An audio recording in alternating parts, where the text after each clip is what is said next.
What's up, everybody? Welcome to Racing Dudes Live. We're going to be talking about the Louisiana Derby, which just drew a few moments ago. Thank you so much for joining us. I'm with Aaron Haltman, Jared Welch, and Mike Somich. And gentlemen, field of 9 3-year-olds here. Heavy favorite on the 6th Epicenter. Exiting that Risen Star Stakes has looked very good so far. Aaron, I'll start with you. Your overall thoughts when you see this field for the Louisiana Derby. Epicenter has to win. If he doesn't, scratch his name up the Kentucky Derby. Win contender. I mean, that's exactly how I look at it. You know, he gets, quote unquote, the rematch with Call Me Midnight. I think a lot of people think that was kind of a fluke that he lost to that horse. So Call Me Midnight gets a chance to kind of prove himself here. But listen, Epicenter's a horse we all think highly of. If he loses this race, I don't think you have to worry about him for the Kentucky Derby. Jared, do you agree with your partner's sentiments there? Boy, he just kind of really laid that one out, didn't he? He's, I don't know. I mean, I don't know if I feel like completely black and white about it as he does. I think, but like the only horse in this race to me that like you could give him a pass for, is Zozos is freaky and just was too good. But I think Epicenter, my fear with Epicenter all along, and I feel like his Derby was the last race. I think I see him slow. Not necessarily. I think he may have peaked last time, and I'm not saying he can't win here. I don't know what kind of performance I would need to see out of him in this race in order to put him on top in the Derby. But I still think considering the crop, I still think he's one of the best. Mike, we were talking just before we went live about some of the pace scenarios that could happen here, and that is what's happening in the comments so far. Nick Feldman talking about could be an easy lead for Epicenter, and Mark says guns blazing. So looking at this initially, does Galt, Zozos about the only potential speed threats for him here, or is Epicenter going to go straight to the front again? Yeah, Galt is the one horse I'd be concerned about for Epicenter. He's fired out of the blocks a couple times and set the pace in some of these prep races. So he's the one horse that I think could make Epicenter's life a little bit more difficult. But I don't think Epicenter's winning the Derby either way. So I'll preface it with that. But if he loses this race, I definitely have zero interest in Epicenter and winning the Derby. He should be able to just take care of business in this field. I agree with you when you mentioned Call Me Midnight being a little bit of a fluke in that race. Not sure that Epicenter necessarily saw him come in, was able to dig in. Also did all the dirty work in that race and then just kind of got caught. This is a tough one to get around Epicenter. Aaron, I'll go back to you here. Brad Cox brings in Zozos, which is a horse that you did a video where you talked earlier this week where you talked about 3 long shots who have 0 Derby points who you think are going to make noise. He was one of them, and so he gets to be the first one to take a shot at that. What do you see for Zozos realistically in this field? He's found a fantastic race. I mean, if he can't finish second in this race, he has no business even sniffing a race like the Kentucky Derby. Look, this race is horrible. You can say whatever you want about what I'm saying, but give me a fucking break. I mean, this race is terrible, and Zozos can win this thing. And listen, when it comes back to Epicenter, if we're talking about Galt and Zozos being the horses that could bother him and make him lose, I'll stand by it even firmer. If he loses, if those horses bother him on the front end, stay far, far away from this horse in the Kentucky Derby. I mean, he should just dominate. But Zozos has got a great shot to finish second. You know, if you think Call Me Midnight was a little flukish, well, Zozos can certainly beat him. What else is there? Pioneer of Medina ran okay. Could be a horse to hit the board for sure, but if you're decent, you ought to be able to beat Pioneer of Medina. I mean, are you worried about Rattle and Roll? I'm sure not. So I think Zozos has a great shot to finish second. I think they spotted him really, really well. Look, if you're halfway decent, you should at least get third in this race. And that probably with this year, with Baffert eating up so many points, third gets you 20. That'll get you in.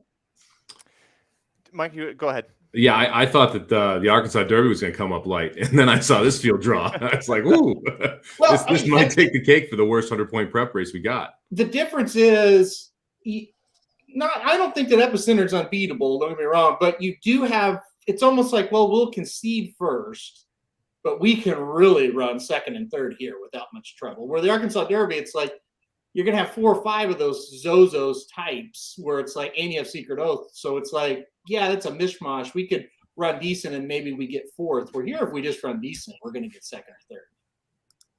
Jared, are there any horses that you think are, other than the ones that we've talked about, that are worth discussing, even to just hit the board in the Louisiana Derby here?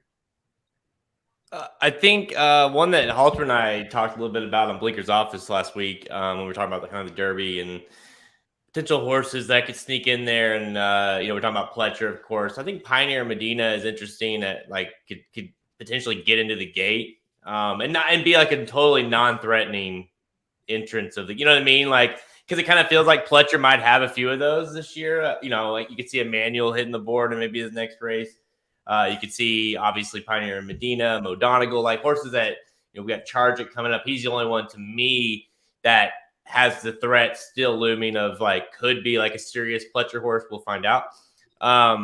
But Pioneer Medina is like, he's not been awful, and I think he likes his track, and I think he's going to kind of have the style to where he can kind of clunk up there for second or third and get enough points, and he'll get in the gate. So he's the one. But honestly, obviously, it feels like someone made Pete and Halterman's Cheerios this morning, but it definitely.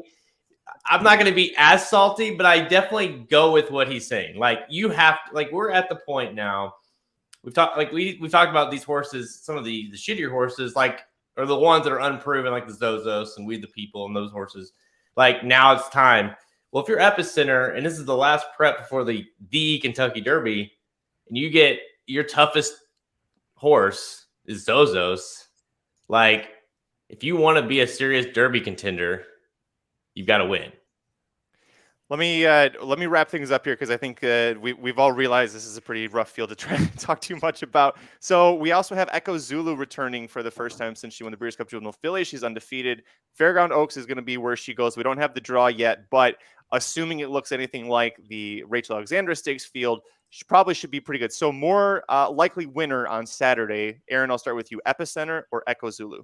Yeah, Echo Zulu, if we assume that we're going to get those Risen Star horses, if she doesn't win, you can throw her name off the list for the Oaks. She's in the same situation. She should dominate if that's the horses we see. Hard to give you a real good answer because, maybe somebody drops in that we're not aware of or something. She is coming off of a long layoff. So I will say Epicenter is the more likely of the two to win just for that aspect. Also, you kind of look at what happened with the 2-year-old boys once they turned 3 and they started facing 3-year-olds did not fare very well. Horses that have come out of that Breeders' Cup Juvenile Fillies have not fared well either. However, she won by like 100. So it's kind of give and take. But if you're saying, hey, who's the most likely winner between the two? I'll take Epicenter because of the recent form and the fact that he is in form. Jared, same answer for you? I'd probably, although Echo Zulu is, last time we saw Echo Zulu, we're like, let's have her run against the boys. Mm-hmm. So, I feel like we've had a time. The time gap there is lots happened, and I don't want to lose the thought that like how good she was. So to me, I still think Echo Zulu might be a niche. I gotta at least like Michael. This comic made me laugh. Battle Roll didn't like the draw. What draw did you? What were you looking for? Did you want him to draw like the start of the top of the stretch where all the other horses started normal? It's like, is that where were you looking, Michael, for this draw to be good for you for Rattle and Roll? I do like what were you looking for? Anyways. He was looking for not Epicenter, not Pioneer of Medina, and not Zozos. That's what he was looking for. I don't know. By the way, doesn't this race a little bit? Wells Bayou was more established slightly, but kind of similar when Cox brought in Wells Bayou to Louisiana Derby, kind of a untested, so to speak. He did run in the Southwest, but other than that, it was kind of allowance and kind of up and coming, and then dominated the Louisiana Derby. Maybe Zozos is a little bit like that. We'll see. Mike, final thoughts, and then we can get out of here. If Epicenter doesn't roll, then I have no interest in Epicenter in the Derby. I hope Epicenter rolls because I would love to fade the horse in the Derby. I think if he wins easy here, you're going to see him as one of the shortest prices on the board. Epicenter's been my Kentucky Derby pick since about the time he lost the Lecomte Stakes or shortly thereafter. So this is all or nothing for me and almost all or nothing for our Fantasy League hopes. If you're looking to play the Louisiana Derby, the entire card, we're going to have full coverage for that with the Inside Track to Louisiana Derby wagering guide. Should be available early next week. Thank you to Fairgrounds for drawing this a week early so we can have plenty of time to analyze, work on it, make it the best product for you guys. You can check that out at racingdudes.com. Click on their Get Racing Dudes premium button that you see right there on the screen. Don't actually click on it because it's a video, but go to racingnews.com and click on that button over there, and then that will get you to where you can buy the guide. Also, all of the guides that we're doing, which will be pretty much weekly from here through the Apple Blossom and then the Triple Crown. If you're a premium subscriber for a monthly subscription, if it's the Rockets, if it's the Bombs, if it's Aaron's Premiums, whatever you're doing, the guides are all included with that. So really, if you're going to be buying the guides, guys, just go premium. Go premium, get the monthly subscription, at least through the Triple Crown season. You're going to get every single guide included with that, along with the tournament. Mike, do you want to plug that real quick before we get out of here? Yeah, pumped, man. We're starting the Racing Dudes Tournament Challenge on April 1st. We'll be running every 2 weeks on Friday. It'll be featuring the Friday featured tournaments on horse tourneys, $10 to enter. And we're going to spike the pool with $150 in horse tourneys credit for the winner as well. So great thing to get involved in. Make sure to check out racingdudes.com next week. I'm going to have an article with all the details up on that. Also check out my Twitter. I'll put it up there. Looking forward to doing this and running a live show every Friday that we have one of these going. It's going to be a blast. And it's only available to Racing Dudes Premium subscribers. It's going to be a lot of fun. If you haven't been a premium subscriber before, or if you were in the past, this is a great time to come back because we're really building this beautiful community of the subscribers. So make sure you come over and join the fun at racingdudes.com. Thank you so much for joining us. We'll be back early next week. Plenty of videos talking about this stuff. Until then, good luck, everybody.